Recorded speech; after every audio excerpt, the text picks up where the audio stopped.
का मिक्स हुआ गाना। मोबाइल नंबर है 7067208371। हमारे YouTube चैनल को सब्सक्राइब करें और घंटी को दबाएं।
सब्सक्राइब करें और घंटी को दबाएं। इलाका किसी भी का हो धमाका गोलू धुर्वे का होगा। मोबाइल नंबर है 7067208371।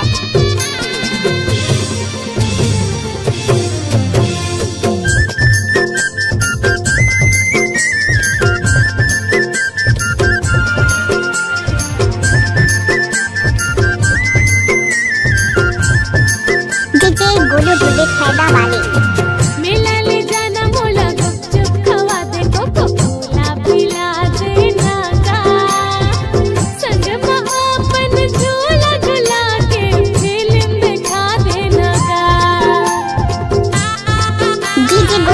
ग्राम खैरदा वाले जिला डिंडोरी की प्रस्तुति।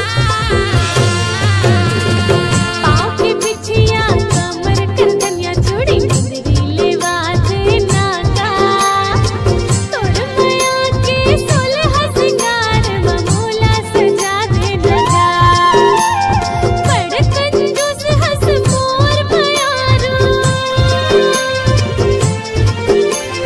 बड़ कंजूस हंस मोर प्यारो।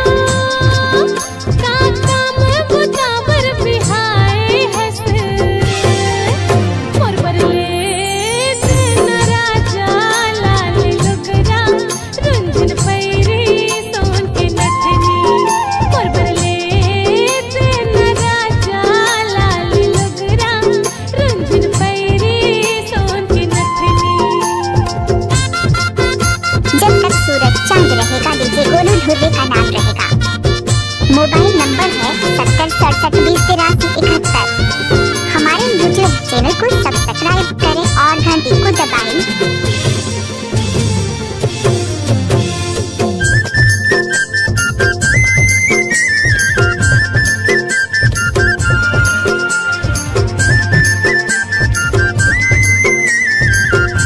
डीजे गोलू धुर्वे खैदा वाले।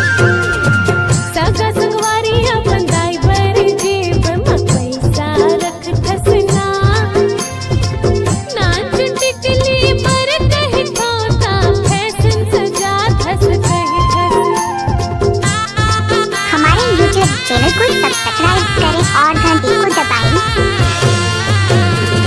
नहीं चाहे बोला महल अटारी, नहीं चाहे मोटर गाड़ी, पर में हाँ सज खसवर तो सजा देना संगवारी।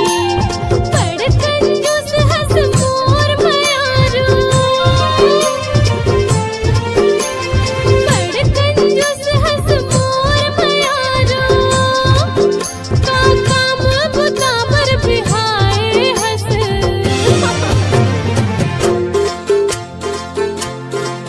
तोर बरले देहू रानी लाल लुगरा गुंजुन पैरी सोन के नथनी। तोर बरले देहू रानी लाल लुगरा गुंजुन पैरी सोन के नथनी। इलाका किसी भी का हो धमाका गोलू धुर्वे का होगा। मोबाइल नंबर है 7067208371। छत्तीसगढ़ी गाना सुनने के लिए